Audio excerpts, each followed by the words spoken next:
Bonjour ou bonsoir, chers amis d'Anguima. Nous sommes rentrés chez vous aujourd'hui pour attirer votre attention sur un mot ou un concept qui est passé pour un discours commun presque à tous les humains et beaucoup de personnes cherchent à en tirer profit.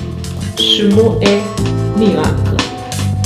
Le miracle se définit comme un fait extraordinaire où l'on croit reconnaître une intervention divine. Une autre définition de ce mot est drame médiéval sacré au sujet emprunté à la vie des saints. Pour notre petite réflexion, nous pouvons la titrer ainsi: les sources de miracles. Et nous allons considérer deux textes clés. Apocalypse 16, versets 13 à 14 et Exode 7, les versets 8 à 12. Nous lisons le premier texte d'Exode 7, versets 8 à 12. L'Éternel dit à Moïse et à Aaron: si Pharaon vous parle et vous dit faites un miracle, tu diras à Aaron: prends ta verge et jette-le devant Pharaon. Elle deviendra un serpent.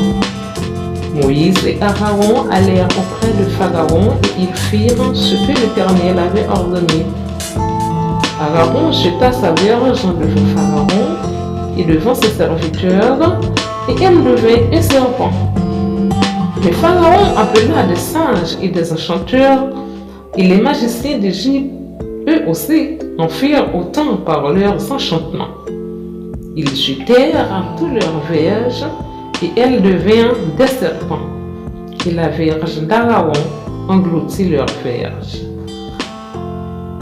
Maintenant, nous lisons le deuxième texte, soit Apocalypse 16, les versets 13 et 14.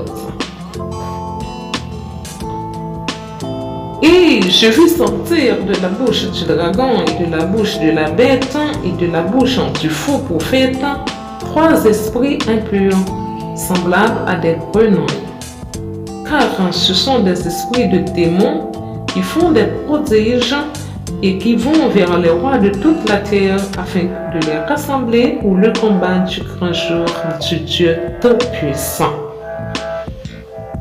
Analysons à présent les textes lus ci-dessus. Dans le texte d'Apocalypse 16, versets 13 et 14, nous voyons que le dragon délègue des pouvoirs pour opérer des miracles, pour accomplir des prodiges et des signes miraculeux.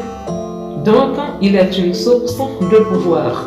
Et avec ces pouvoirs, les bénéficiaires ou les détenteurs accomplissent des choses extraordinaires, des choses étonnantes pour impressionner les humains. La question importante est la suivante: qui est le dragon? Lorsque nous lisons dans Apocalypse 20, verset 2, nous verrons qui est le dragon.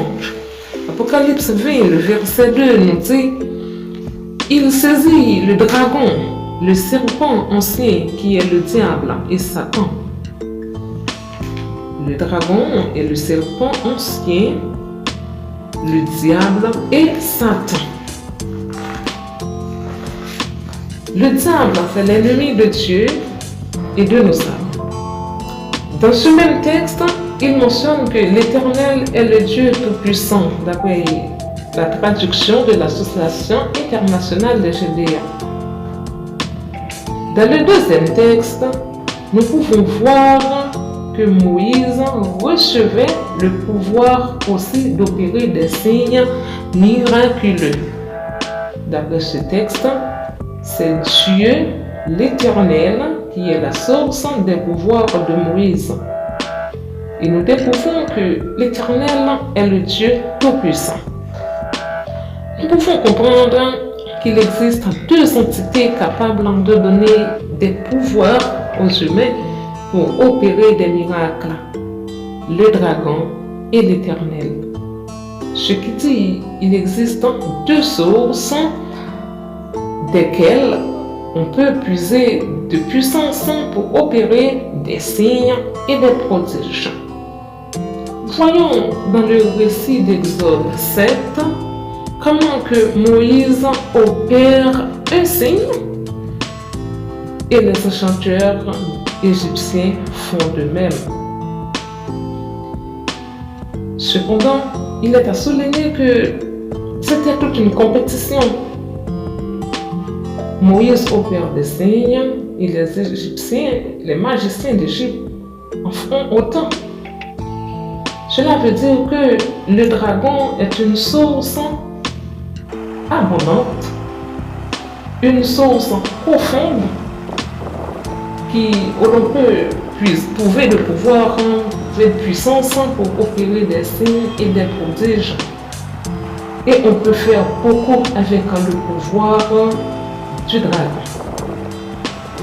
Il peut même faire ce que l'Éternel peut faire.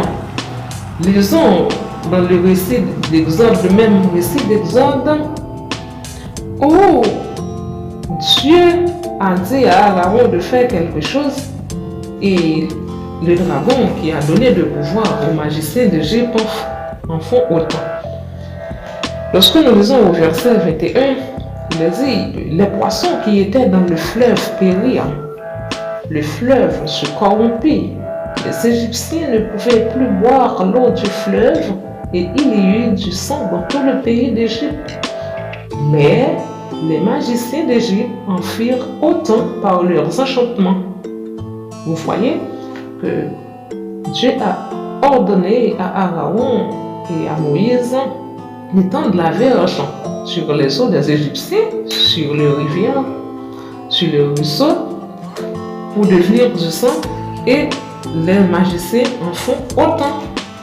Nous pouvons continuer quand l'Éternel dit à Moïse de faire sortir des poux, de mettre des poux sur tous les hommes, les animaux, tout ça. Les magiciens employèrent les enchantements pour produire les poux, mais ils ne purent pas. Et le récit continue à plusieurs reprises.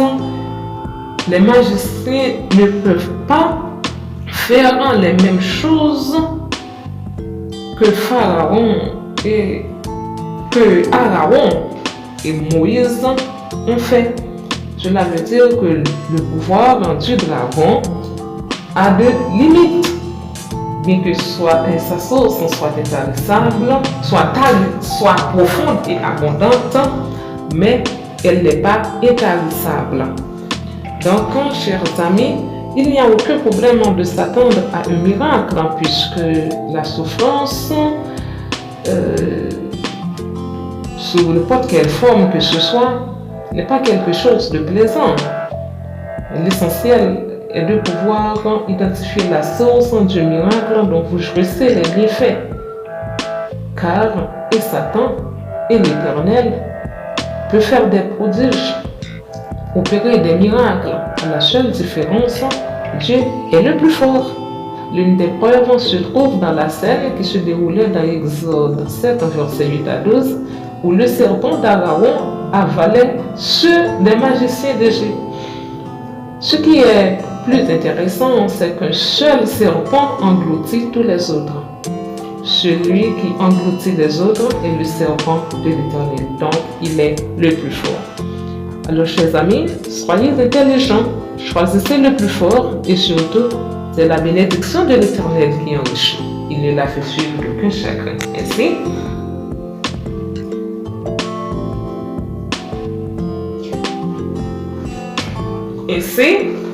il est important de pouvoir identifier la source des miracles.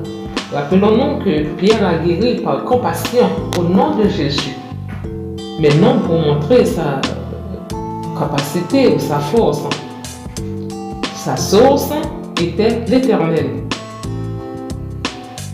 Mais les Égyptiens ont opéré des signes et des prodiges pour glorifier Pharaon, donc le dragon. Maintenant, c'est à vous de choisir la source de vos miracles et la puissance qui agit pour vous.